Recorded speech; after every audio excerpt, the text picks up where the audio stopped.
approaching the ball, and we are a sideline. It's an onside kick, and it's still free. Oregon might have gotten it. Ducks say they have the ball. A comprehensive recap of today's game with the players and coaches you want to hear from. Touchdown, Oregon. Up-to-the-minute traffic to get you home. And our game day crew of Andy Johnson, Dusty Hara, and former Ducks star Anthony Newman joining the show. Oregon Ducks football on the Fan is brought to you by Coors Light, Vic Hanna Dealerships, Philbrook Law, Zoom Care, Bellagio's Pizza, Langdon Farms Golf Club, Wilsonville Toyota, Mountaintop Metal Roofing, Victor Rico's Mexican Food, Legends Casino Hotel, Mods PDX, and Laurelhurst Market Steakhouse and Butcher Shop. The Dick Hanna Dealerships Postgame Scoreboard Show on 105.1, 1080, and the Odyssey app starts now. Here's your hosts, Joe Fisher and Jordan Schultz. What is up, sports fans? No Joe Fisher tonight. You got Schultzy and Brandon Henson coming at you here with the Ducks Postgame Scoreboard Show live here on 105.1 The Fan Sports Network. And wow, what an unexpected result. Still a win, thank goodness. Still a win for the Oregon Ducks, 21-7 over Wisconsin. But yeah, that was weird. It started off not pretty, but yeah, it's a win. Gets you to 7-1. It was just, man, outside of that onside kick at the start, we got a lot to break down. It was just, yeah, I would say just a blowhard first half for Oregon football, with Wisconsin setting the early pressure, or the tone, with early pressure.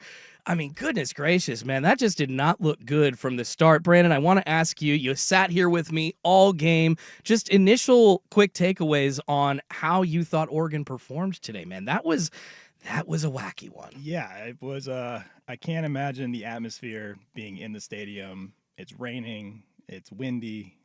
You're already probably feeling miserable as it's just standing and watching the football game, and then that kind of performance you're watching in the first half. It doesn't really sit right. I mean, yes, eventually that they turned it on and clicked in the second half, but like it just felt very uncomfortable. Like, oh, is this going to be the one where we just don't wake up and we're going to let one slip away? I mean, yeah, you made a good point while we were off the air talking about how this felt like a Wisconsin program type of game, but not matching the type of season that Wisconsin is having this year. And we had that onside kick. Oregon, I love the intensity. I love the aggressiveness by head coach Dan Lanning, and I'm assuming this was planned way early in the week because they see something in the film against Wisconsin that they can take advantage of. Lo and behold, they did. But God, 3 and out, and then 2 more 3-and-out drives, or not necessarily 3-and-out, but the first 2 were 3-and-out.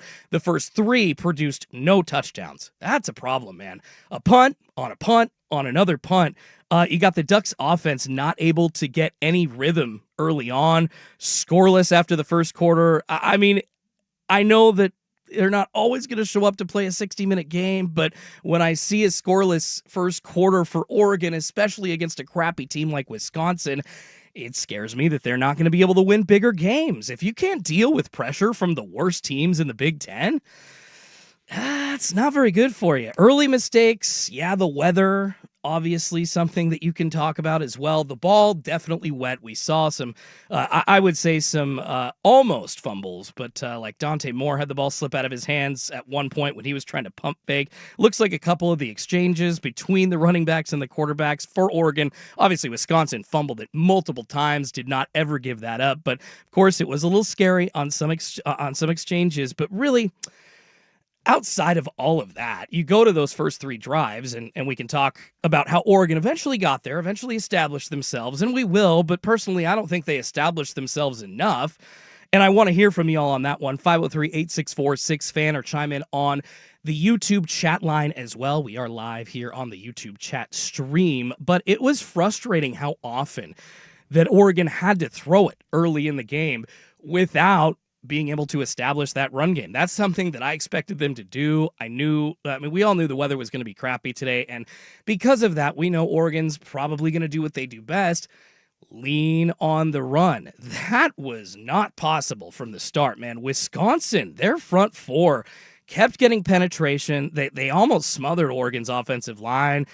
They did, I would say, at least for the first couple of drives, make Dante Moore look a little confused. It was really frustrating, and I would say that, yeah, that first and second quarter, but especially the first one, it just came down to really great pressure up front from the Badgers. And then you switch over to the defensive side of the ball. You got their crappy quarterback for Wisconsin calling out a line shift on Oregon. This is in the first quarter still. Audible's out of that pass. It's just a run off to the left. They end up getting another first down. How the hell does that happen? And then how the hell in that same half does Wisconsin come all the way from the shadow of their own end zone, run the ball down Oregon's throat, and make timely passes all the way up the field, just down the seams, hitting a couple of balls? Like, their quarterback had a crappy day overall, 7 of 21, 86 yards, 1 touchdown, 1 interception. But in that first quarter, Wisconsin was doing exactly what they wanted to against Oregon. And finally, near the end of that first quarter, Oregon ended up having some protection by the offensive line. Dante Moore actually looked competent, was able to step up, deliver a strike right to McClellan.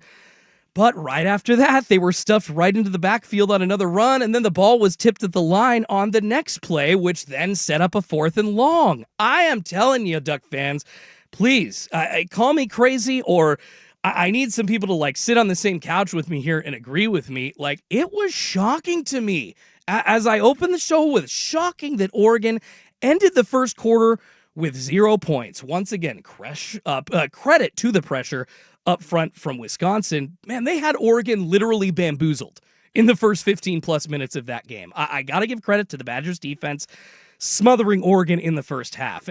And then the holes, we go back to Wisconsin on the offensive side of the ball at first, opening up running holes for, I think it's Ituka is how you say his name, on the offensive line. Man, those were such big holes. I probably couldn't really do it, but it made me believe that my slow, chubby ass could have gotten some yards on those plays. It just looked like Oregon's front four were just getting their ass beat at first to start the game. Thankfully, though, as we transition into the second quarter, Brandon, the Ducks able finally to get some tempo. It was right about 7 or 8 minutes or so. I think their 4th or 5th drive of the game. It was that 99-yard drive starting right in front of the goal line.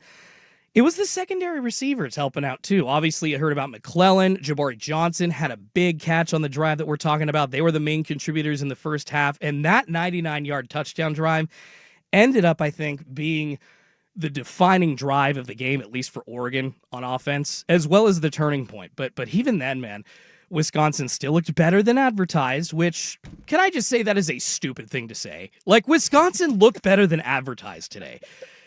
You know what? I need to digress on that because that surprised the hell out of me. It goes back to your statement. They played the Wisconsin brand of football, Brandon, right, as opposed to what their record is this year. Right. Yeah. When you think of Wisconsin, you think of a game like that first half. It's just tough, rugged, ugly, Big Ten type of football, and that's what you expect from a Wisconsin team any year.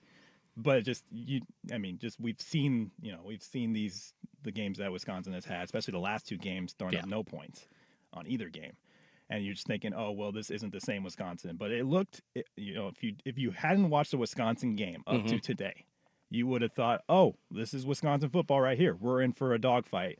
And then eventually, like you said, that 99-yard drive just totally flipped the momentum. Right up to the half, get that touchdown right before the half, then you get the ball to start the second half, and you take it down and you score again to set that tone back that Wisconsin threw at you in the first quarter. So that was very impressive for sure. In the middle of all that too, and you're right, Brandon. Yeah, big turning point not only at the end of the first half but the start of the second for Oregon.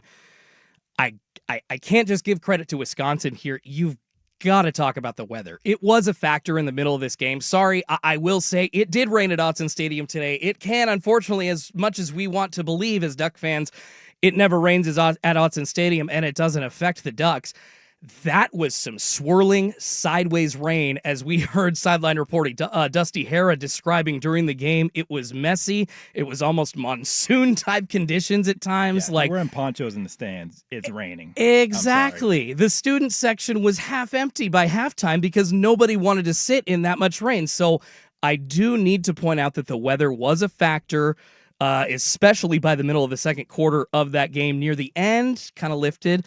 But because of that, man, a scoreless game at the 2-minute timeout in the first half. Did anybody have that on their bingo card? I did not. I did not. But thankfully, as you just pointed out, Brandon, Oregon's offense at that point starting to gel a little bit more and then look even better in the third quarter. Honestly, I thought they looked like a different team coming out after halftime. What a huge moment, by the way. Brock Thomas coming in off the bench like a freaking pinch hitter after Dante Moore basically got like a forearm to the nose. It got stuck in the middle of his face mask there. So, yeah, usually the nose is pretty well protected. But, man, you saw it on the TV broadcast that he came up bleeding pretty quickly after that, Brock Thomas able to come in and throw a strike right to DeCorian Moore, set up Jordan Davison's second touchdown. Yeah, Brandon, you very hilariously pointed out that most Duck fans expected to see him at that point, Brock Thomas anyways, in the third quarter. Yes. But for a totally different reason. Expecting, a 34-point blowout. A 42-point blowout if the weather didn't get crazy. But man, the poise showed by young Brock Thomas was impressive. And then, of course, the one touchdown pass that he had, that thick six. Yeah, I know it's usually a pick six by a defensive lineman, but I'm calling this a thick six to tackle Janoris Wilson, scoring with nobody near 10 yards of him in the end zone. He was all by himself. Almost caught it. Oh. So he was so caught off guard that he was wide open. Oh, yeah, the defender turned around trying to catch that. Yeah, he just turned around and slipped on his face trying to get back to Janoris. Credit to Will Stein. He dug deep into his playbook for today. I didn't think he would have to do that, though. I'm assuming he didn't have to think that he was going to have to do that either. And thankfully, at that point, the Ducks' defense as well did look a lot better against the run, especially in the second half. They were able to get that penetration. They got back to that relentless pursuit that we're used to Anthony Newman loving so much. And we're going to talk to him here very shortly. In fact, you know what? Why don't we do that? That's the perfect transition point. I've been talking a lot about this Oregon win, 21-7 over Wisconsin. I've got some questions for Anthony, and I've got some thoughts for Dusty Hara coming on later. And normal host of the show, Joe Fisher, is going to join us here in the Ducks postgame scoreboard show. Got to look at the implications for the college football playoff. Yeah, this is the last time the CFP committee is going to see tape of Oregon before the first rankings are out. They're on a bye next week, so we got to get into that. So many questions to answer, so many storylines from this. I will call it again a wacky 21-7 win for Oregon over Wisconsin. We're going to go to Anthony Newman, former Duck, former NFL player, next to get his take on the win for Oregon. But first, we got to get to Ducks game day traffic and weather every 10 minutes. Here's Brandon Henson. Yeah, traffic's looking pretty clear for the most part. Looks like there might be a crash on the 5, coming on the 5 from the 126. But other than that, it looks pretty clear. Should be a very casual trip home for those. Just be safe out there with the rain. Weather-wise, it is a high of 48. Will be a low of 44 tonight, and there is still rain out there. So again, just drive safely. Daughters, Molly and Emily, about why so many people are visiting Jim Fisher Volvo Cars during October. You won't find any tricks, but we have lots of treats. Like a $7,500 lease incentive on all new Pure Electrics. Didn't that end in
fumbled. If Wisconsin gets back on it, doesn't make any difference. It's going to be Oregon's ball. Dick Hanna Dealerships presents the Postgame Scoreboard Show on the Fan Sports Network, 105.1, 1080, and the Odyssey app. Oregon, I would say, squeaks by Wisconsin 21-7 down at Autzen Stadium in a very, very messy contest, and one that I am assuming is very excited to talk about what we saw for many different reasons. An unexpected game to react to. That would be former Duck and NFL player Anthony Newman. Anthony, appreciate you checking in with us. I don't know if you watched the game live at Autzen Stadium in that mess, or you did. So you stayed down there the whole time. Oh my goodness, man. Talk about just how that felt, because I know in the press box you get some of the weather, but like just watching everybody stand in that monsoon, was that awesome? Was it like, were you feeling bad for people at one point? Well, it's funny because I brought my mother to the game, so she was the one who was sitting in the stands and I was sitting in the press box. So I had to ask her how did it feel to be sitting in that rain. It's just getting poured on, but it's part of the game. I mean, the kids have been playing football, rain, snow, heat. They play the game. That's what it is. That first quarter, the first two quarters, it wasn't raining. And it wasn't really good football going on. I mean, hey, maybe the defense was playing well, no scores, but there was no real good execution. I mean, there wasn't mistakes. You didn't see broken coverages. You didn't see interceptions and all. You didn't see bad plays. It just wasn't, entertaining. It was just kind of, oh, we didn't convert. Oh, we didn't convert. Oh, third down. We didn't convert. Punt. So, but then, you would think, okay, that would be the type of game that Oregon needs to win, maybe against Iowa, not against Wisconsin. So that's why I think people are a little surprised. Yeah, Anthony, can you maybe identify, Oregon's defense did eventually settle in, but to start the game, man, Wisconsin's run especially, they really seemed to just open up huge holes, like I was saying in our opening segment, and just let, I think it's a Tuca, run down their throat, at least in the first quarter going into the second. What was the problem for Oregon's defense to start the game? I mean, Anthony, they pretty much let, at least in my opinion, let a significantly less talented team on paper coming in today's game, run that ball down their throat. I just did not expect that. Well, they did. I mean, Wisconsin can run the football. That's what they do. That's what they've been doing for years. Yeah. But let me ask you something. How many points did they get? 7, which did. I mean, that upset me too. But they got one tutty. You are right. So I'm going to say, you can, just like my old coordinator, he used to tell us all the time. He said, guys, I don't care about yards. Yards don't beat you. Points do. They may get some yards. This game is made for offense to win. Yeah. And so they're going to get some good stuff. It's going to happen. We're trying to react to a lot of different things. Once we understand what they're trying to do, then we can counter. But they're going to get us a little bit for as long as we don't break. We're going to bend a little bit, but as long as we don't break, we're still disciplined. We don't give up explosion plays. I'd rather have a team, have maybe a 10 to 12 play drive, and in those 10 to 12 plays, I guarantee you they will make a mistake. And once they do, we will jump on them. So that's what's going on. You saw some holes. I get it. Wisconsin, it's any offense. Any D1 offense can run the football, but you just can't score. And Wisconsin, they couldn't score. On the other side of the coin, Anthony, I was a little concerned, at least at the start again, for Oregon on the offensive side. They were not looking good. They could not establish. Yes, that was their problem, not establishing the run. They were having to throw passes on a 3rd and 7, 3rd and 8 in those first couple of drives, and it's just something that Oregon has to be able to do, lean on what they've done so well for years. You talk about Wisconsin running the ball for years as a program. That is what Oregon does, and they just did not look like, the identity of the Ducks in that first half. That's something that I can't ignore. Oregon has now, at times, looked anemic on the ground against 2 different Big Ten opponents. Is that a problem, or is that more of a bending, not breaking case, as you were just bringing up? Well, yeah, I think so last week they ran for 400-something yards on the ground. I mean, just overwhelming. And all of a sudden this week, tonight, they couldn't move the football. So, yes, it's not alarming. They need to be more consistent. Okay, and so you talk about consistency is the key to success. You have to do it every play. You have to do it every game. We run the football. We run it well. Offensive linemen, you have to block. There were times when offensive linemen were missing their blocks. Now, maybe Wisconsin was showing some different fronts, different defensive linemen lined up differently from the past or what have you. Caught them off guard. They were slanting. I know the defensive linemen were slanting at times, getting into that open gap. I saw that. You don't know what's really going on, but you need to see consistency. And we didn't see that from last week to this week. But then, the running backs, you got a gang of running backs, but I want to see Jordan Davison just give him the ball about 25 times. Yeah. That kid, he's a beast. I'm telling you, I love Noah Whittington, but I mean, this dude, Jordan Davison he's the real deal, and he's a true freshman. And the way he's running downhill, he's running like he's angry. I love it. Just feed him the ball. Really, I'm telling you right now, just feed him the ball. Yeah, Whittington and him, 16 carries for Davison, 14 for Whittington. Davison with the 2 tutties, and over 100 yards. Whittington, 97. We have now seen, you look at the numbers for the rest of the guys, De'Air Hill Jr., 2 carries. Malik Benson, 1 carry.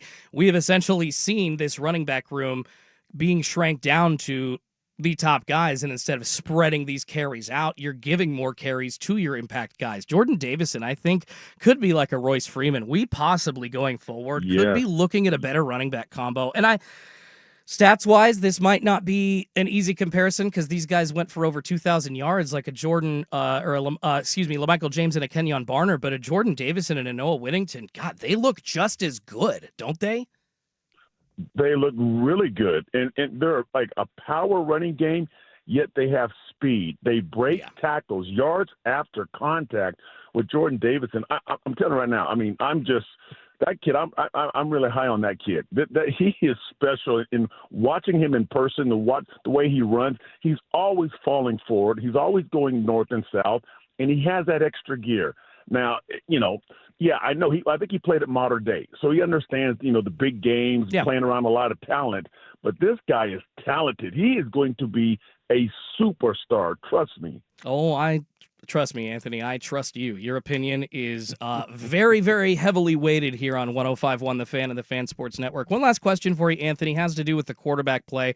What did you think of Brock Thomas today and some late relief for Dante Moore? I thought he played well, and I also wonder if you think Lanning stayed with him because of concern about Dante Moore because of an injury. It didn't sound like that. Or maybe concern that Brock Thomas, who's from here, went to Sheldon High School, local Eugene kid, has more experience dealing with a wet football than the California kid like Dante Moore. Yeah, I don't know. I just know Brock Thomas is the dude because we faced him in high school, our West Lynn team. Oh, you have a dog in this fight. Okay. Yeah, they beat us the first game, and then we beat them in the state championship game. Gotcha. But Brock Thomas, I know his father well because he was a defensive back with me at Oregon at the same time. So Brock Thomas is a dude, and it was great to see him in there, playing. I heard his dad wasn't there watching. He was in Idaho somewhere, but watching the other kids. But it was just, I was like, oh, there's Brock Thomas. And when he was running, because he was running against us, against my defense, he was rolling. And I'm thinking, yep, there goes Brock Thomas around the outside, first down. It was fun to watch. Oh, absolutely. It was fun to watch him today, and I do love that you already have experience with him, Anthony. It's the beauty of high school football, man, especially when local kids get to play for their local teams. Yes. Like, that's Exactly. something. Yeah, like Justin Herbert is kind of a rare story. Brock Thomas is a rare story, but God, when they hit like this, it's something special. Really appreciate you, Anthony. Cool. Man, it's been a weird one today, but I guess thank God they got the win. Thank God. That's right. Hey, they won, baby. That's all that matters. They won. They got the win. Oh, appreciate you taking the time, Anthony. I know it's a wet and messy one out there, so go home, get dry, have a warm drink because you deserve it, and I'm sure all the fans heading up I-5, if you're still out there on your drive, are eagerly awaiting that hot shower. That's well deserved for all you Duck fans. Thanks again, Anthony. Appreciate you. Get home safe, and we'll talk to you next week, man. Okay, talk to you later, partner. All right, that is Anthony Q. Newman, former Duck and NFL player, just dropping the knowledge every time he comes on here on the Ducks Postgame Scoreboard Show. Really appreciate it, helping us break down that Ducks 21-7 win over Wisconsin. All right, we got to get back out to break, but when we come back, we will talk to one of the other hosts that is usually in here with us on Ducks game days. That would be Joe Fisher. He actually was down at Autzen attending the game, watched them beat Wisconsin, so we're going to go to him and get his thoughts. I'm going to ask him if he is still soaking wet because everybody wearing their ponchos down there just did not look comfortable. So we'll get to Joe coming up here in just a minute. But first, we got to get to another Ducks game day traffic and weather report. It's every 10 minutes. Here's Brandon Henson.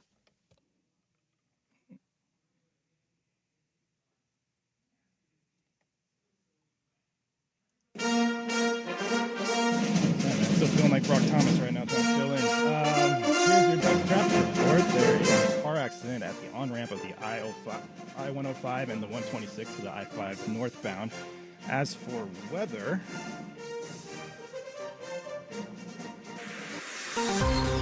as for weather, 48 degrees and rain in Portland. The Ducks postgame forecast calls for more rain tomorrow with a high of 55. At Wilsonville Toyota, everyone gets their lowest price every time with no bull. This month only, take advantage of extra savings.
Sports Network, 1051, 1080, and the Odyssey app. Ducks get the 21-7 win over the Wisconsin Badgers. moving to 7-1 on the season, and we'll see how their ranking is affected in the top 25 after, I would say, a very lackluster performance from Oregon, one that was expected to be, it was wet, but at least a higher scoring game for Oregon for sure. And one man that can help us understand why, or at least give us the perspective from down at Autzen Stadium, that would be normal host of this show, Joe Fisher. Joe, what is going on, man? Appreciate you taking the time on your way home. Are you dry yet, bud, or are you just still soaking wet right now? Jordan, we're getting there. All right, we're getting there. We got some heated seats in the RAV4. We're almost there. My feet. I'm probably gonna get trench foot by the time we're done here, but we're almost there. I set up a tailgate. I did my best. You know, it was one of those things like we're gonna cook some food. We're gonna do it, but about halfway in, I was like, "This is just a futile effort. We're done here." Was that like you and the fam just trying to make a day of it, but then 2 hours into it, just realizing that it was a losing effort? I don't know how you can keep food covered. I don't know how you can keep drinks warm or cold in that weather, for that matter. Like, it's just, dude, it was miserable. All the ponchos out there just made me happy that I was in the studio. And it wasn't so much the rain, Jordan. It was the wind, like that. Like in the tailgate aspect of it, it was just trying to stop the wind from blowing the gazebos away. I'm not even kidding you when I tell you this. The wind knocked over my Coleman stove, and beer cheese soup went spilling all over the place. It was just an absolute mess. So it was the rain definitely, in the stadium, was a factor, but the wind was also a factor 100% in this game, and just overall. It was just – and there's part of me where I look at Oregon and Wisconsin, both teams, and I'm just like, obviously the elements played a factor, but I also look at it and I'm just like, if you think this is going to be different in November, December, hopefully this is a learning lesson for the teams, but it was jarring in a sense where it was like these elements aren't going to change when you get 1-2 months down the road here. Yeah, and I want to ask you about what happened on the field, Joe, but first, since you were in the crowd, give me a perspective of dealing with the weather, how up they were, how down they were. Autzen, obviously one of the loudest stadiums in college football. It only seats 60, but it sounds louder than that. But today on the TV broadcast, on the radio broadcast, I just didn't hear that. And I'm wondering if maybe people were more reserved because of the weather, because of the way the game was going, or maybe because they were dealing with trying to keep gazebos from flying away and their tailgates keeping them set all morning. Or was it just, Duck fan doesn't care, they're foaming at the mouth wanting to party? Which did you see today? And does the crowd maybe strike you as a little bit down or up compared to normal after today's game? It was down in the sense of not as many people being there, just because I understand, seeing the weather forecast, it just turned people off as far as showing up, wanting to be there. But I'm in the third, fourth quarter, and there's some dudes there to the right of me that are shirtless, banging on the stands. You were near those guys? I think I saw you on the broadcast with your shirt on. I was near him. I had my shirt on. Yeah, the shirt was on, but I was near him. There was almost this primal factor to it, just where it's and I had it happen that moments in the game myself, where it was just the elements, it just turns you into someone and something that you do not experience a whole lot. And so it definitely turned some people away where they did not want to be in the stadium for that. And I think it was just one of those games as far as on the field where the players, in a sense, were like, let's get in here, take care of business, get the hell out of here with a W, and then we're done here. But as far as the fans go, it was definitely some empty seats throughout the place. The student section cleared out after halftime because they didn't want any part to do with it any more than 2 quarters. But I just think it was just the elements of this game, wind, rain, just being in the stands, that I think they turned it off. But and you could see it in the gameplay as well. They just very much just wanted to almost take care of business, chalk up a W, get out of there, and then move on to next week, which quite honestly, I don't blame them for that. There's part of me where you look at the offensive game plan and it almost seems like a roller coaster every week. One week it's kind of conservative game plan, and then next week you see against Rutgers where it's just they're opening up the playbook, and then this week it's just kind of what's going on. But it was just one of those games. It was just funky. It was just weird. It was just one of those, just like I said, get a W on the board, get the hell out of there, and then we'll see you next week. So were you that concerned? 2 weeks from there. Yeah, exactly. Yeah, with the bye coming up. So you weren't really concerned then with what you saw in the first quarter? I mean, Wisconsin, man, they grabbed that early momentum, and it did not seem like it shifted Oregon's way until that 99-yard drive. I understand the take care of business mentality, but I just expect a more complete game from a team that is so much better than Wisconsin on paper. Yeah, dude, I'm with you. As I said, this is not an environment where you're going to escape it in November, December, January, hopefully. Rain, elements, it's only going to get worse from here. And if you're going to be hosting a playoff game against teams that are better than Wisconsin, granted, you got this experience against a team like Wisconsin, so you were able to say hey, we need to play better if we're going to get whoever from the Big 12 at home, whoever from the Group of Five, whoever from if an SEC team comes into town, at least you got to experience this now versus the first time in December where you're caught off guard by the elements and everything. So again, it was a funky game, but I think it was one of those eye-opening experiences where the team needed to feel this, experience it. Maybe it's transfers, maybe it's guys just playing this kind of game for the first time in their life. In this environment that they're able to then be okay, we got away with this against Wisconsin of all teams, but against a team from whatever conference in the playoffs, if we host a home game, we can't play like this again, essentially. So hopefully it's just an eye-opening experience for the team.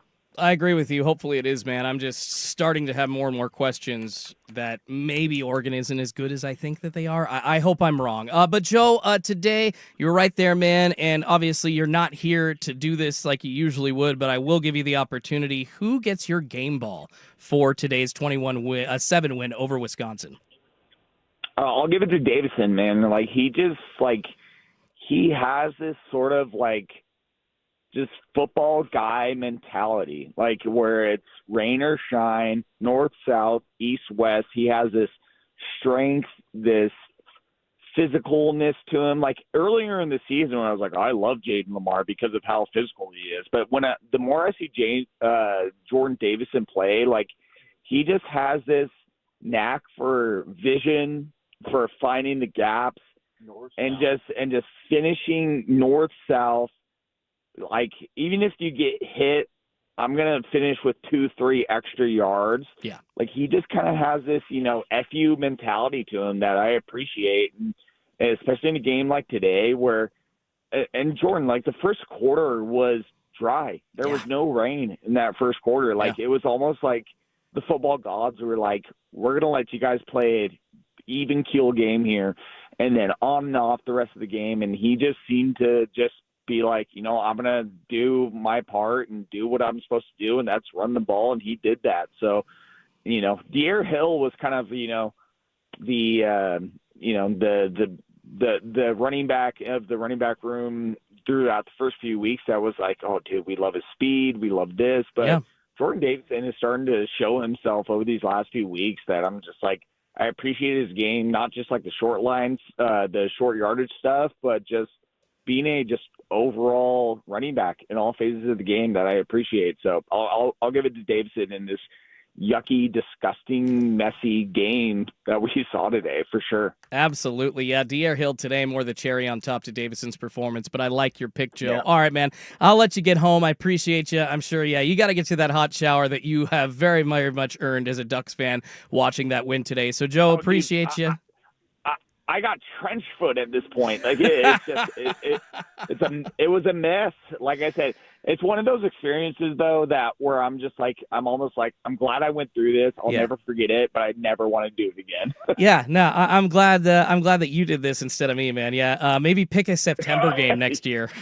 Don't set yourself up for this. My goodness. Yeah, the FCS matchups aren't looking so bad at this point. Yeah. Tailgating will be fun, baby. You can get hammered in the sun at least.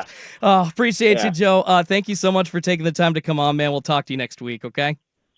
Yes, sir. I'll see you next week. Heck yeah. Joe Fisher, host of Sports Saturday, host of the Ducks Postgame Scoreboard show, usually when he is not attending the game right here on 105.1 The Fan and the Fan Sports Network. All right, we're going to get out to a quick traffic and weather report when we come back. We will talk to the sideline reporter for the Ducks-Wisconsin matchup today. That would be our own Dusty Hara, and I have a lot of questions to ask him about the 21-7 win for Oregon over Wisconsin today. Brock Thomas, how he played, how was it down there on the field compared to like fans wearing ponchos? There's just so much to ask Dusty about, so we'll get to all that coming up next. But first, we've got another Ducks Game Day traffic and weather report. It's every 10 minutes. Here's Brandon Henson.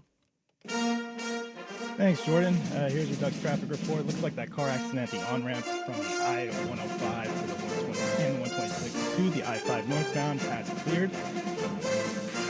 As for weather, 48 degrees in Portland with showers in the vicinity. The Ducks postgame forecast calls for more rain and a high of 55 tomorrow. Your home for Oregon Ducks football. KRSK Portland, KRSK FM HD.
Schultz and Brandon Henson here talking about Oregon's 21-7 win over the Wisconsin Badgers. 6th-ranked Oregon gets it done, albeit in my opinion barely. We have done a lot of discussions about the offensive side, the defensive side of things, the weather that impacted today's game, and actually we're going to get to another person right now that can speak to the weather, I think, not just firsthand, but can probably give us the best perspective of anybody down on the field. That would be one sideline reporter, Dusty Hara. Dusty, are you okay?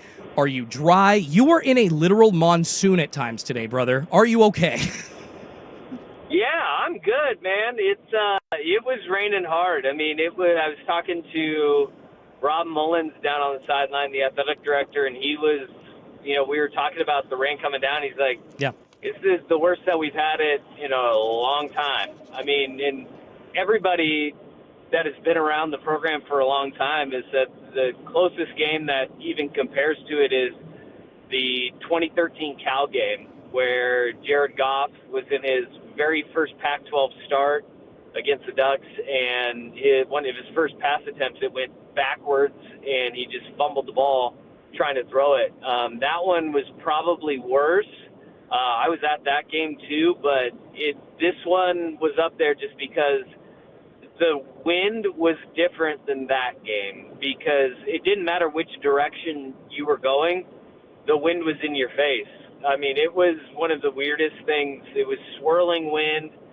The American flag was going one way. The flags on the tip of the goalposts were going in the opposite directions of each other. It was crazy, and how steady and strong the gusts were. It was different, but I'm dry. I always come prepared, so I was wearing waterproofed everything, had a change of jacket, another sweatshirt ready to go at halftime, had to do the pit stop and make sure everything was dry, but I'm dry. I'm good. I'm warm. I think you need to give a little education to fellow fan employee Joe Fisher then on how to avoid trench foot going forward, because he is not as dry as you, Dusty. I did want to ask you, actually, it's a perfect starting point that you bring up that 2013 game featuring Cal and a very tiny-handed or slippery-handed Jared Goff, whatever you want to call him. But there was a bit of a similar situation, at least possibly today, when Brock Thomas came in, because initially Dante Moore was hit in the nose. You saw it on the TV broadcast, blood everywhere, pouring out, just a forearm from one of the defensive players right in between where that face mask is, and just, able to slip in there. And I was wondering if it was more because of injury that Dante Moore was kept out, or maybe Lanning staying with Brock Thomas going forward because he's a local kid. He's a Sheldon High School kid. He's maybe more used to dealing with a wet ball than Dante Moore, California guy?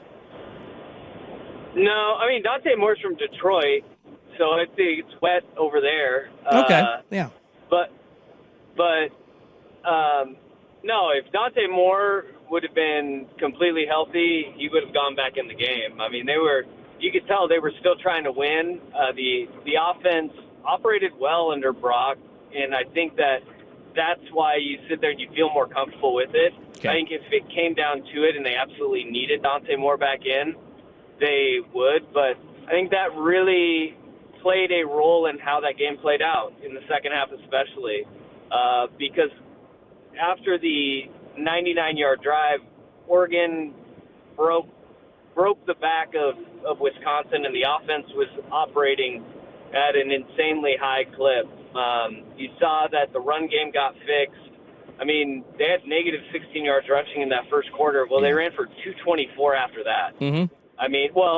Actually 240 something, because they took knees at the end of the game that affect your total yardage. They were at 224 before they started taking knees.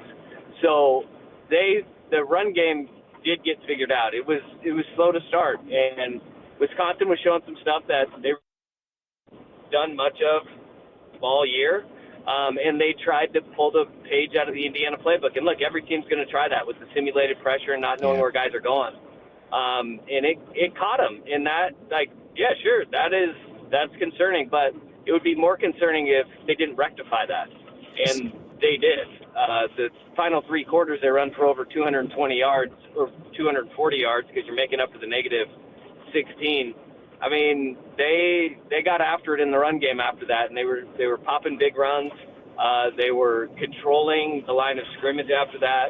The start, sure, very concerning, but it would be far more concerning if they didn't adapt to it, and I thought they did over the course of the game. Yeah, the team definitely looking a bit listless to come out, but I really do think that the weather affected both teams at different times today, Dusty. I mean, we all almost saw Dante Moore losing the ball, trying to pump fake it at one point, a lot of fumbles that Wisconsin then recovered after exchanges from the quarterback to the running back. You were talking about sideways rain. You mentioned it here just at the start, but also during the game, just listening to you describe that. It was a mess down there. Do you think the weather ended up giving one team an advantage over the other? Yeah, I definitely do. Wisconsin, it gets cold. It's very windy there. I mean, heck, Oregon played at Wisconsin last year, and it was 45-mile-an-hour winds the entire game. Yeah.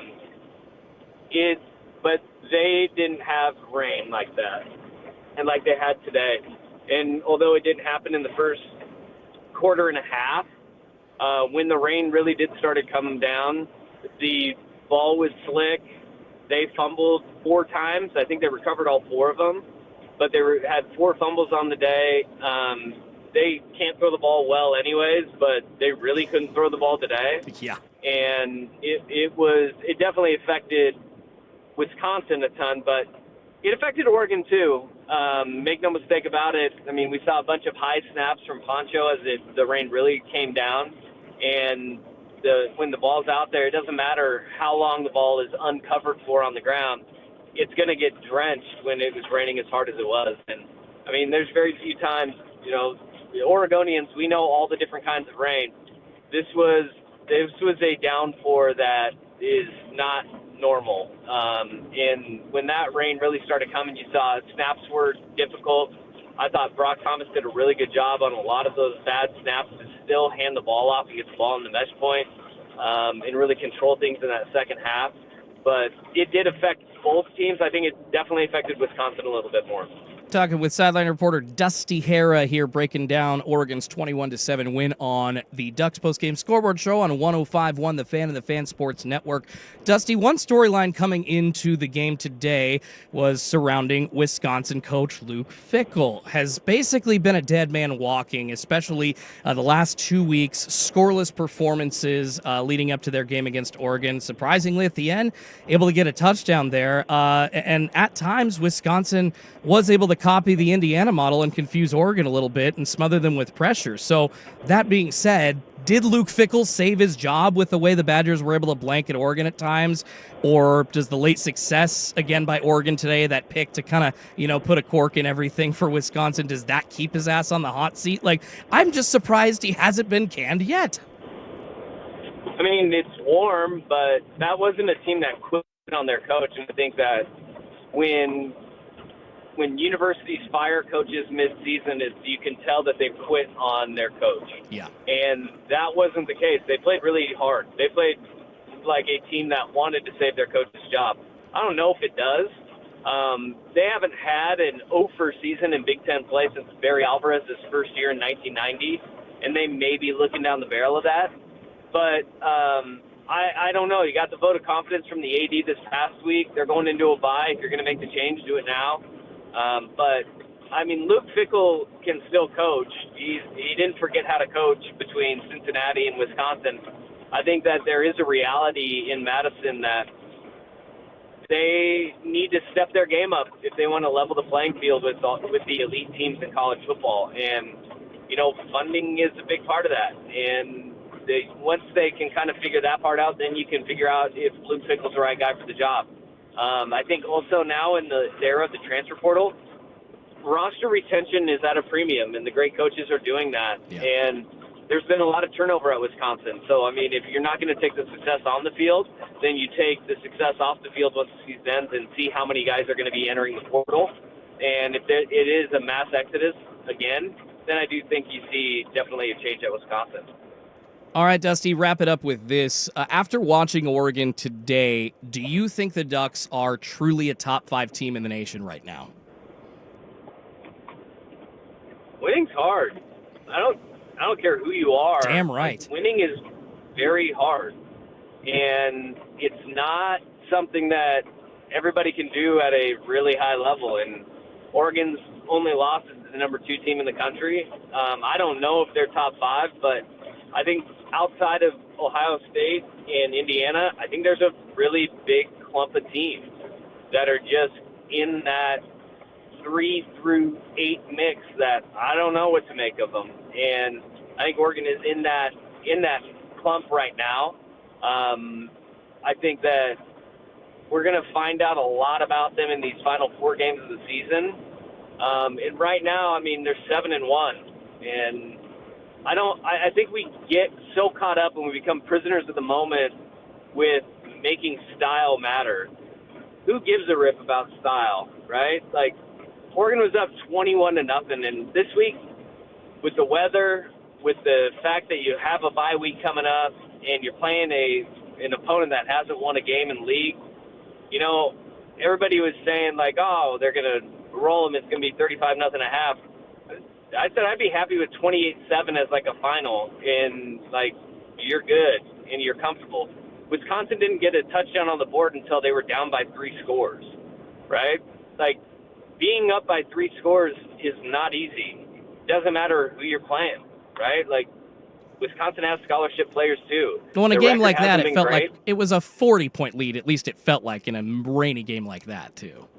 Yeah, I mean, they didn't even throw the ball for 100 yards, right? Like, I think we get very nitpicky with the style points, But I mean, to answer your question, I don't know. I don't know where the peak is that Oregon is at, but I don't know where the floor is either. So they are a top 8 team in college football right now. I mean, you still have Ole Miss, who's sitting there perfect.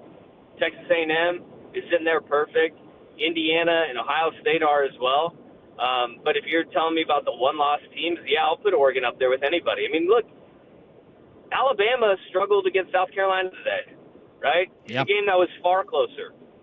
And now South Carolina isn't a winless team in their conference, but winning is hard on a week-to-week basis, and Oregon has been taking care of their business. And, you know, Dan Lanning is now 1 regular season loss seasons. I think the staff is really good. Good when you have true freshmen scoring 19 of your 41 touchdowns this year. Yeah.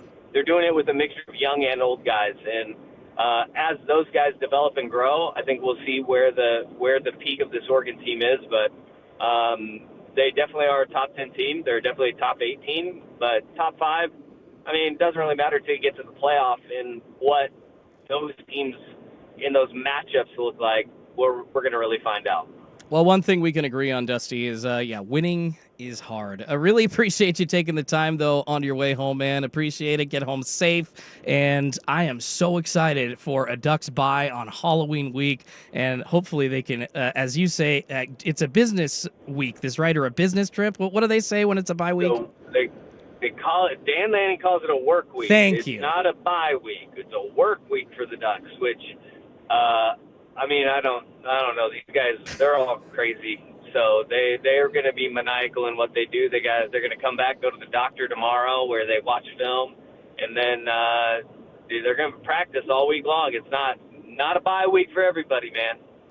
I am amazed at the work ethic that coaching staff has instilled in these kids, man. I hope they get to have some fun, but yeah, excited to see what they do with the week off before their matchup against Iowa. Sideline reporter Dusty Hara checking in, helping us break down the 21-7 win for number 6 Oregon over Wisconsin. Dusty, appreciate you, and we'll talk to you soon, brother. All right, later, man. Later. All right, wave at him as he goes. Sideline reporter Dusty Hara. Yeah, he needs to get... I know he was able to, protect himself. Sounds like he's dry, but he's earned himself a hot shower, too, man. I'm serious. Just those ponchos made it look so uncomfortable for fans all at the game around the stadium. Joe Fisher on the YouTube says there were puddles in the front row. It was a mess.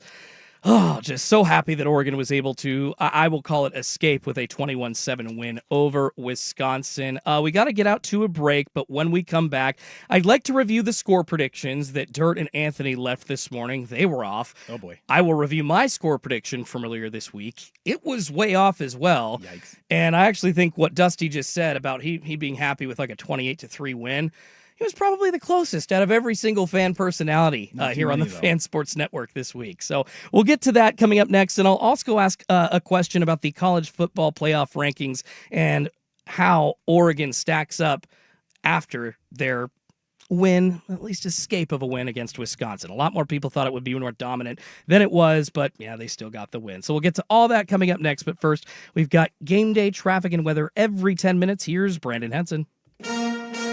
Thanks, Jordan. Here's your traffic report. The roads look pretty clear around Autzen Stadium. There are multiple crashes reported on the 569 belt line heading west of the I-5. As for weather, 47 degrees in Portland with surrounding showers. The Ducks post-game forecast calls for more rain tomorrow with a high of 55 degrees. At Dick Hanna, we know that buying a car can feel like you're in some overdramatic reality show. There's a twist you don't see coming. Where the heck is the car I saw online? There's shocking revelations. Ugh.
Network, 1051, 1080, and the Odyssey app.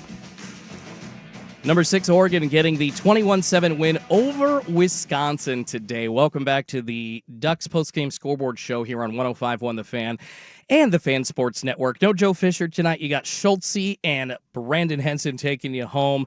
What up? Hey, good to see you, brother. Appreciate you handling all the heavy lifting, all the buttons. What a crazy win, though, for Oregon. I would say an unexpected one, and lots to talk about. We've already dove into so many different angles. The weather, just how listless Oregon was to start the game. Thankfully, even after Dante Moore's injury, he got hit in the nose in the third quarter. Basically, a forearm slipped in between his face mask and just right into that area where nose is exposed if you can get a hand or a forearm in there, and the blood poured out, made it look bad, but thankfully Dante Moore, according to Coach Dan Lanning after the game, sounds like he's going to be okay, but thankfully Brock Thomas coming in relief as a pinch hitter, so to speak.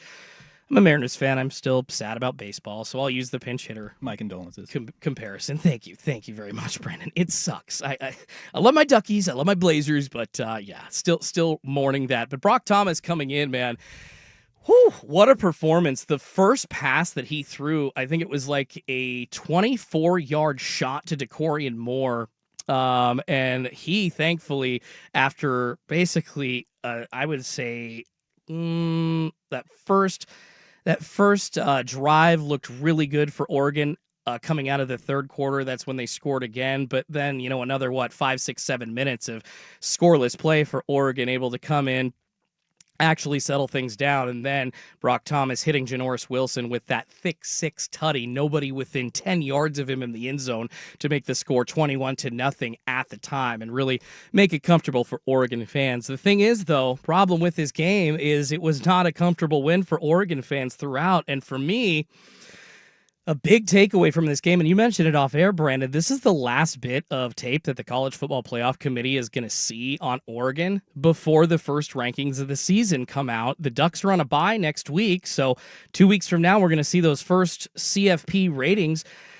I do not think that this bit of tape being the last thing that the Playoff Ranking Committee sees is a very good thing. At this point, you need to go kick Iowa and USC's ass to regain the respect that I think you maybe had leading into your win, or right after your win against Rutgers on the road. You absolutely slammed them 56-10.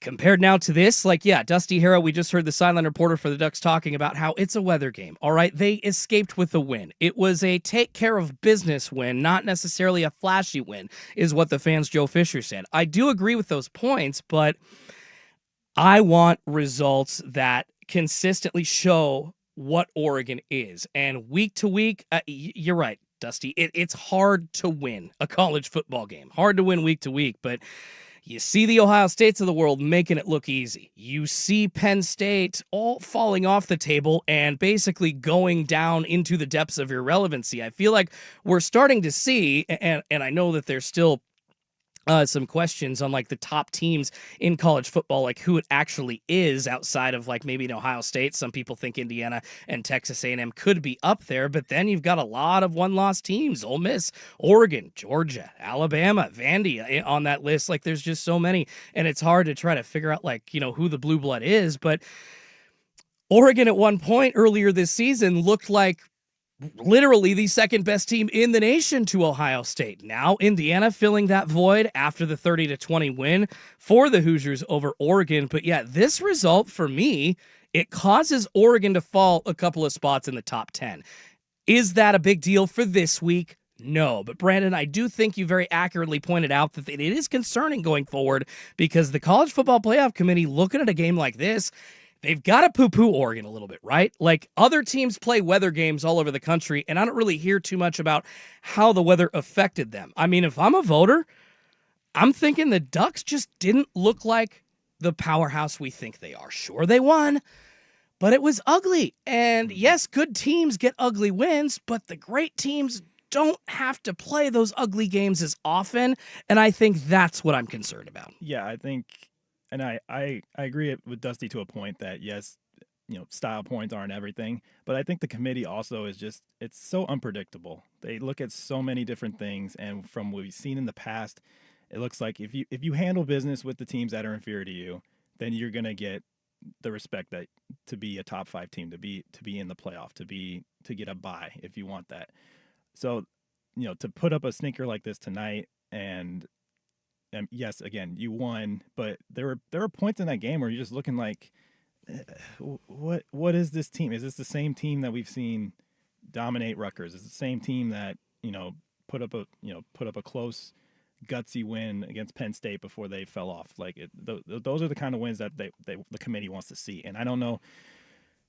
I don't know. I don't know if this kind of a win is what we're expecting, because I mean, just from our reactions here watching the game, is just we just felt that eerie feeling like, oh, this could be a nightmare type of situation, but they were able to turn the ship.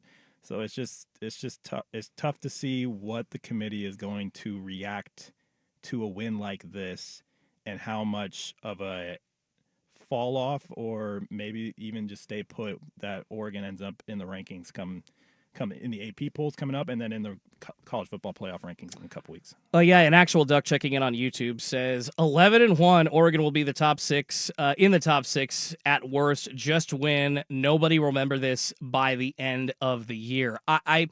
I hear what some fans are saying, and yes, if they ultimately do get to 11-1, that's great. But it's performances like this that make me concerned that they won't get to 11-1. Yeah, because then you're going to look at the next couple games and you're like, okay, which Oregon team are we going to see? Yeah. Are we going to see this one, or are we going to see Rutgers? Or are we going to see Penn State? Like going into Iowa in a couple weeks, that's basically another Penn State game. It is not easy to win in Iowa. So it's just.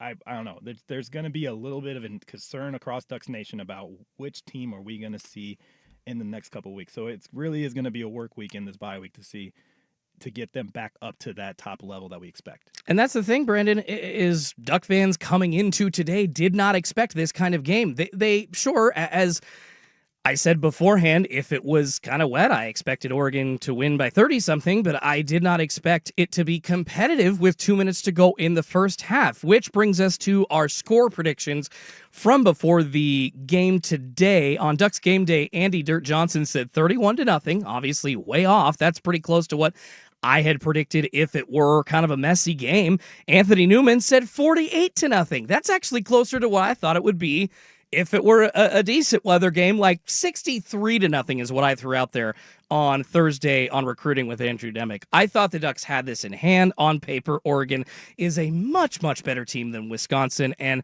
yes, I understand that Wisconsin is giving Oregon their best shot. Oregon, like the other top 10 teams in college football, they're going to have a bullseye on their back every single week. But Luke Fickell is coaching for his job, and Oregon should have put their cleats on his throat. They had the opportunity today.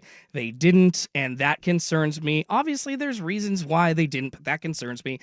Going into the final part of the season, whether or not they can actually take care of business when they need to against much better teams. All right, we got to get out to break one more time. When we come back, we'll let you know who the Mountaintop Metal Roofing player of the game is. Great choice today. Not surprised. What a performance by our player of the game. We'll get you that when we come back. But first, it's time for another Ducks Game Day traffic and weather report every 10 minutes. Here's Brandon Henson.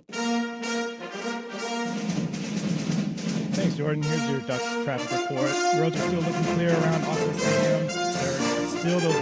There's still those multiple crashes reported on the 569 Beltline heading west of the I-5. Just be a lookout for that. As for weather, 47 degrees in Portland with surrounding showers. The Ducks postgame forecast calls for more rain tomorrow with a high of 55 degrees. Isaac Ropp, Langdon Farms has been my home golf course since the year 2000. One of the many reasons I've always loved it is their team's commitment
Got help on a block outside, and then he did the rest himself. Do it once, do it right.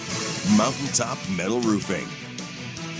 Pretty easy decision today for the Mountaintop Metal Roofing player of the game. That would be one running back, Jordan Davison, absolutely killing it for Oregon. 102 yards on 16 carries. Yeah, that would be 6.4 yards per carry, 2 tutties.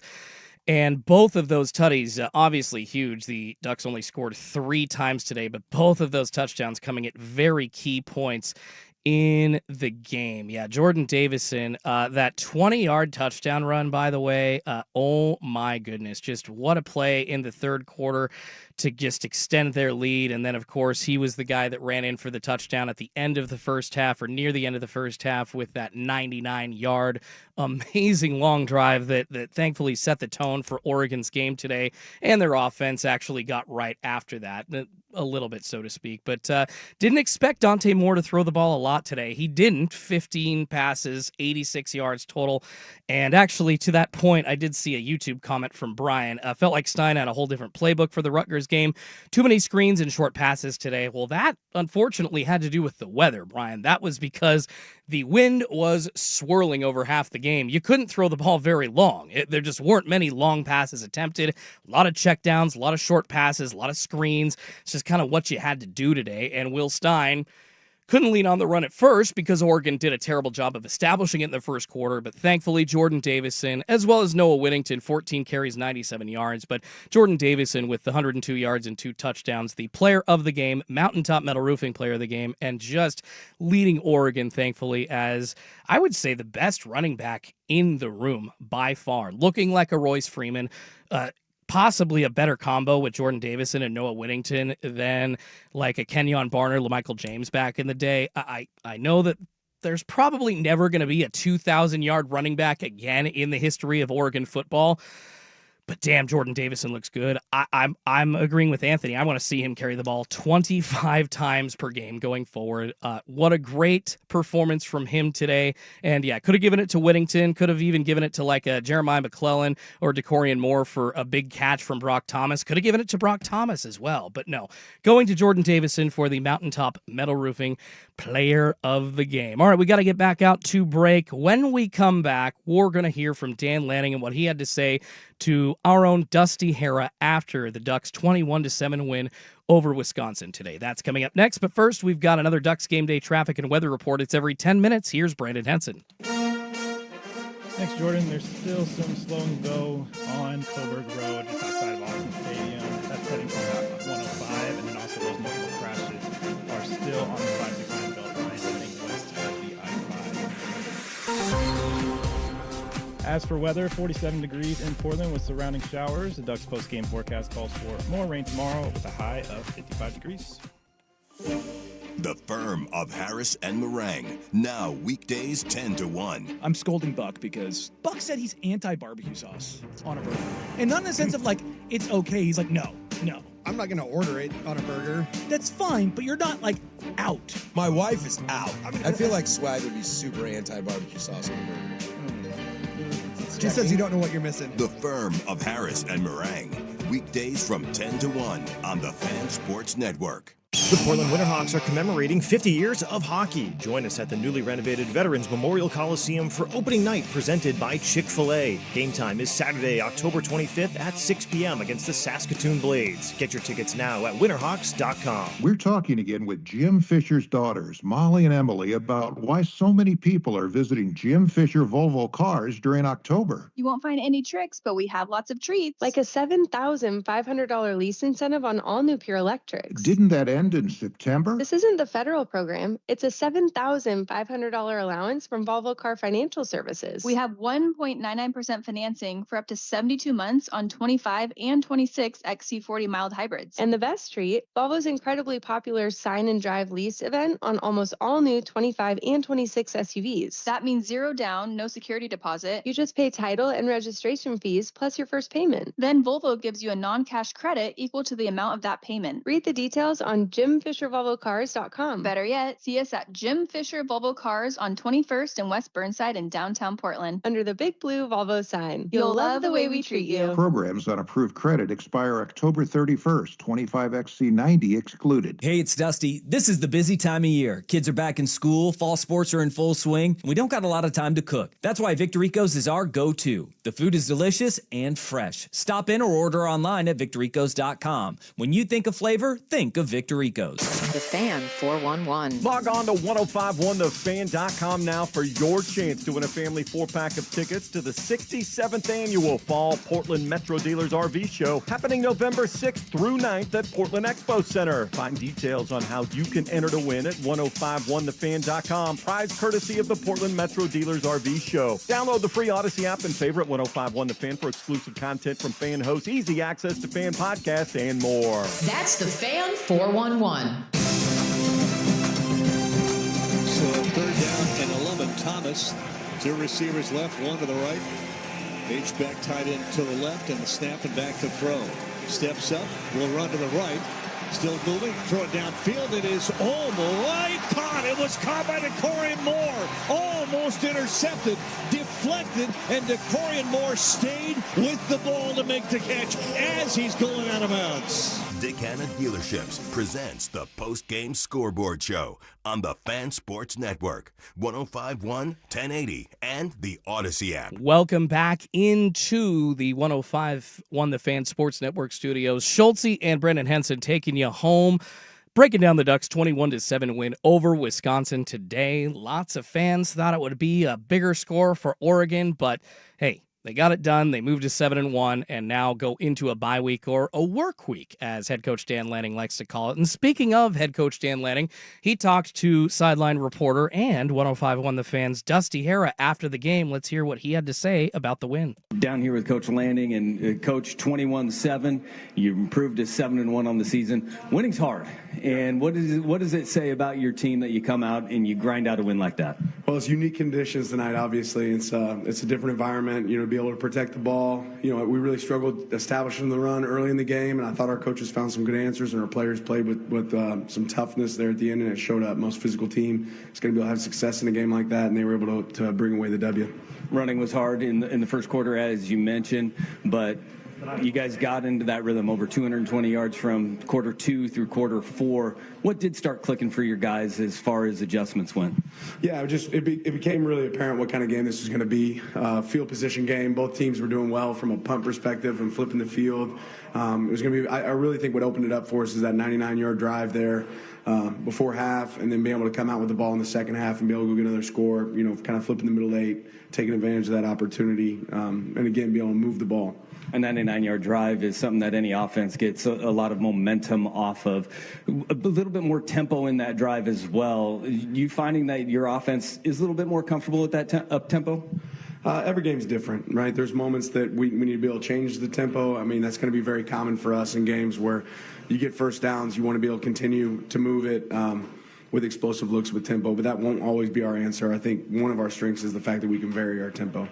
I know you don't talk about injuries, but number 5 went out in that third quarter, and we saw him in a uniform on the sideline. Do you have an update on him? Yeah, we feel like he's going to be good. Brock Thomaso came in, and the poise of Brock Thomas, he completes 4 of 4 passes, but it was the managing of the offense. What can you say about the local kid? Yeah, I mean, he did what we asked him to do, and he did it at a really high level. I think he had some snaps that he had to try to hurdle down. Did a good job of controlling the game. He was making some checks within the game that were really good. Really proud of how he did it, and obviously he earned that opportunity. Another week where your defense performs out of this world, and what are you seeing in the back end of your defense consistently from week to week? As excited as we are about the performance, there's going to be some stuff that we know that we're going to want to attack, and some things that we saw early in the game that we want to get better at. But, to show that resilience, to realize what kind of game it's going to be, and make sure they continue to get the ball back for our offense again and again, I think that was a big-time play by them. There was one play specifically I want to ask you about where they rolled out in that third quarter, and you gave a signal to your guys in the secondary formationally, but the awareness for those guys, the adaptability of them, what does it say about those guys and the football IQ that they have that they can adjust on the fly like that? Yeah, our guys, they got to absorb a lot, and we have really smart players. We ask them to do a lot consistently, and they do a great job of adapting within the game. All right, Coach, congratulations, 1-0. Now work week ahead. Work week. Yeah, that's right. A work week coming up, the second bye of the season. And it fell on Halloween week. How about that? So I just love when things work out like that. I love to celebrate Halloween. I'm assuming college football players who do like to let loose every once in a while. Have you ever been to a Halloween party on a college campus? It's fun. It's amazing. So, yeah, hopefully they can have some fun, get to work this week, but definitely let loose a little. I would say, yeah, it wasn't the win that I expected, but they fought hard and they earned some good times. But, yeah, Dan Lanning, a lot to say in their 21-7 win. Definitely some good things. But I do appreciate him early on in the interview pointing out the bad and owning up to the bad and talking about how they do need to get better. And one aspect I thought meant 9 penalties for 75 yards. A couple of those were in the fourth quarter after the game. Was pretty much already in hand, but there's just a few things. I might be being nitpicky here and there that I don't like to see from a team that's supposed to be competing for the college football playoff. But hopefully they can get to work this week and they can fix those issues. All right, let's get out to another traffic and weather report when we come back. We'll take a quick look around the rest of the college football scoreboard, and then we'll give you our game balls to finish the show here in a few minutes. So get to all that next, but first, let's get to a Ducks game day and traffic weather report every 10 minutes. Here's Brandon Henson. Thanks, Jordan. Here's your Ducks traffic report. Roads looking clear around Autzen Stadium. There's still those multiple crashes on the 569 belt line west of the I-5.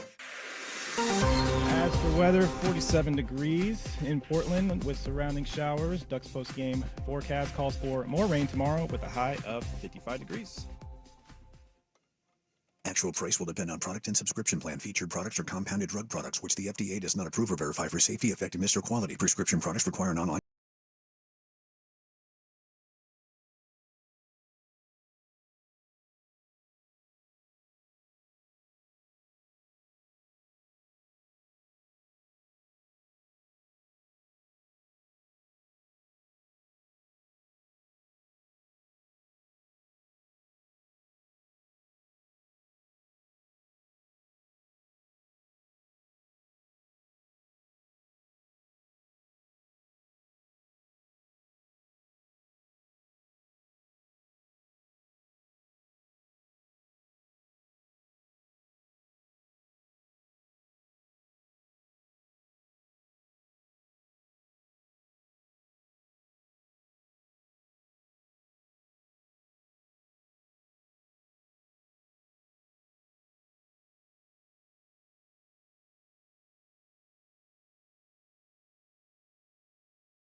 center. Thomas turn, keeps it, going to go back to throw. Wide open. Catch! Touchdown, Oregon. How often does a lineman ever get to celebrate with a little dance in the end zone? Dickana Dealerships presents the Postgame Scoreboard Show on the Fan Sports Network, 105.1, 1080, and the Odyssey app. Nice touchdown catch there by Janorius Wilson, getting I can't remember the last time, getting the first tackle touchdown for Oregon in a while. I can't remember the last time it happened, so pretty cool to see that happening for your Duckies in their 21-7 win over the Wisconsin Badgers today. Lots, of course, of other action on this very busy slate of a week 9 of college football. We'll try to get through the top 25 in the Big Ten quickly here. Number 2, Indiana beating down on UCLA 56-6. Not surprising there. Third-ranked Texas A&M getting over on LSU 49-25. LSU was in that game at one point. It just turned out awful for them. Wondering how long Brian Kelly will last there in LSU territory. Alabama gets over on South Carolina 29-22 as the 4th-ranked team in the nation. Number 6, Oregon, of course, beating Wisconsin 21-7. You heard that here on the Fan Sports Network. Number 7, Georgia Tech over Syracuse 41-16. 8th-ranked Ole Miss slipping by number 13 Oklahoma 34-26. That was a pretty good one earlier today. 9th-ranked Miami beating Stanford 42-7. Vandy getting the win over number 15 Missouri 17-10. So Vanderbilt moving to 7-1 as well. Number 11 BYU 8-0 now, 41-27 win over Iowa State today. Number 14 Texas Tech blanking the Mike Gundy-less Oklahoma State Cowboys. That was a 42-0 score. It was so close for Bill Belichick in North Carolina. He almost got his 3rd win as the Tar Heels head coach today, but number 16 Virginia slipping by 17-16 final. They also moved to 7-1 with the win. Virginia does. Number 17 Tennessee over Kentucky 56-34. Memphis over South Florida. That's an upset alert there. Beating number 18 South Florida 34-31. Number 19 Louisville over Boston College 38-20. And 21st ranked Cincinnati beating Baylor 41-20. Big story out of Texas today, or for Texas, was at Mississippi State, but number 22 Texas getting the 45-38 win.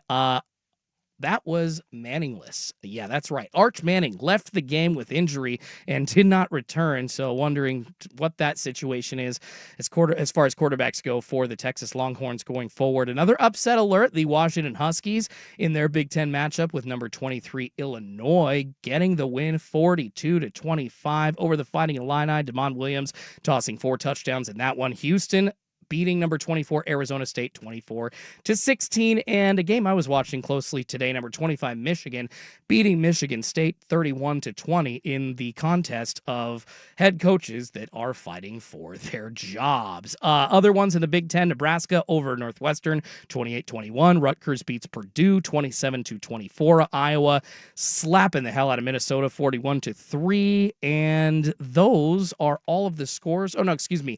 I did say Rutgers beats Purdue. There is one game still in progress right now. Those are all the scores from the top 25 and the Big Ten. One game, not ranked teams, but going on still in college football.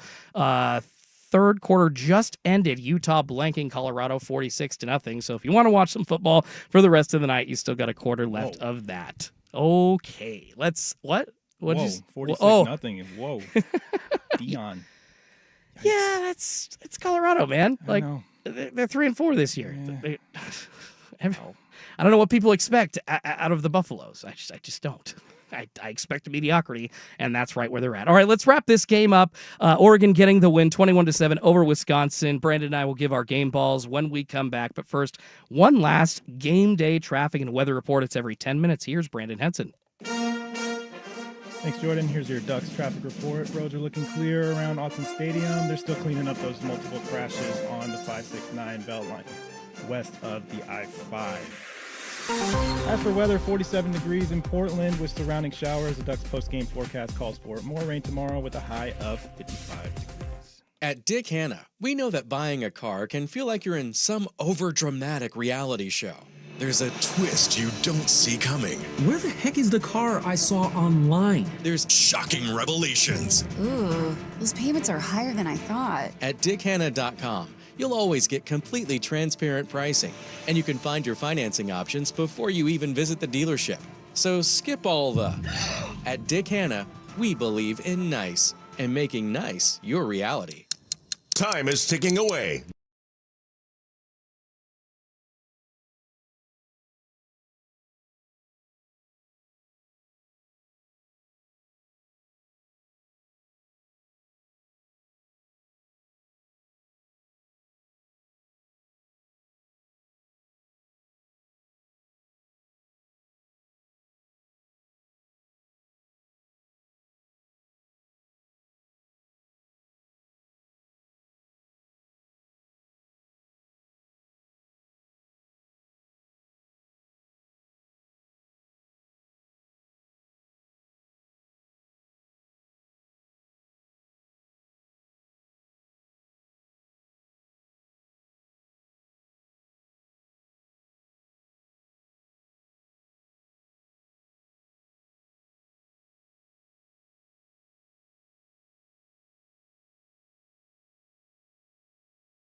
Seven and one, 4-1 in Big Ten play. Dick Hanna Dealerships presents the Postgame Scoreboard Show on the Fan Sports Network, 105.1, 1080, and the Odyssey app. Great job by Jerry and Georgie there. That was the final call of Oregon's 21-7 win over Wisconsin. We'll see how the ranking committee feels in a couple of weeks when the first set of college football playoff rankings come out. And I'm also interested to see how far the Ducks move up or down in the AP Top 25 as well. Just a tighter ball game than not just me, but I think a tighter ball game than everyone expected. And I am kind of wondering if Oregon is just not as good as we think they are. I have heard from Joe, from Dusty, from Anthony Newman, all here on the Fan Sports Network, that winning is hard, and sometimes you just got to go in with a take care of business mentality instead of a beat that ass mentality. And with the weather today, with different factors, maybe that was a bit more of the story of the game than Oregon not showing up. But man, the penalties, there were just some miscues on top of that. I really don't like it when I say the offense sputtering to start a game. There are just some things, Brandon, that I need to see Oregon fix going forward. And unfortunately, it's the same things that we've seen leading up to this point in the season, my friend. But we are so close to the end here. It's been a long one. Let's give our game balls out. Let's try to end this with some damn positivity, okay? There were a lot of different options. We gave our player of the game to Jordan Davison, so I'm not going to choose him. I'm going to try to pick somebody else. And I am going with one, Brock Thomas. That guy, man. Yeah, he is my game ball for today because coming in as, like I said earlier, the pinch hitter when Dante Moore got his nose injured and bloodied, threw that pass to DeCorian Moore, and then later on throwing the touchdown to Janoris Wilson, who, yes, was an eligible receiver as the right tackle. Once again, caught that with nobody near him. 10 yards away was the closest guy, and that was the Wisconsin defender that fell on his face trying to get back to Wilson when he realized he was an eligible receiver. So Brock Thomas coming in today, what a stud. Just poise and the ability to come in and keep the offensive momentum going. Huge performance by him, and I think he deserves the game ball for the Duckies today. Brandon, what about you? Yeah, that was going to be mine. I think when you think of that situation, if it was anywhere else in any other type of situation, it'd be a very, very nervous Duck Nation watching that happen because we don't know about Moore wasn't even looking that good going up to that point, and then for him to get knocked out, and Thomas just came in, stood his ground, just managed the game perfectly, got them back on the right foot, and got them the win. I thought that was really good. I'm giving my game ball to the running backs. I know Davison was our player of the game, but I also think Norton Whittington had a great running game as well. And when it's raining, that's usually the style of play you want to go with, and I think the running backs delivered on that front. So I'll give Noah Whittington my game ball. It's a good pick. He would have had a lot more yards if that one long run of his hadn't been called back. He had initially got down to the 10, and then I think they called him out at like the 49 or the 45 or something like that. So took some yards off of that big run, but yeah, great pick. Absolutely, Brandon. The running back room was huge today. Eventually, Oregon was able to establish the run, and that did help them get the win. That's how you do it in these kinds of weird weather games. When the wind's swirling, when the rain is sideways, run the ball. And Oregon, as a team, has done that amazingly for years. Good to see it again today, and that was one of the big reasons they got the win. Well, that's going to wrap it up here for our coverage of the Ducks' 21-7 win over the Wisconsin Badgers today here on 105.1 The Fan and the Fan Sports Network. Thanks to everybody for all their hard work today. Brandon, really appreciate you coming in, man. Great job. We threw you into the fire, but you did good, buddy. Thanks We got the win. Yeah. You got the win, too. Got the win. Yes, you did. We did. Appreciate you hitting all the buttons, doing the heavy lifting, and making me sound good. Make sure you stick around right here on the Fan Sports Network all weekend and Monday morning at 6 a.m. when Dirt and Sprague resume live and local programming. They'll have a lot to say about this game, I'm sure. Thanks to everybody for listening. 21-7, Ducks win. Have a good night, everybody. This has been the Dick Hanna Postgame Scoreboard Show on the Fan Sports Network, 105.1, 1080, and the Odyssey app. Dick Hanna, believe it nice.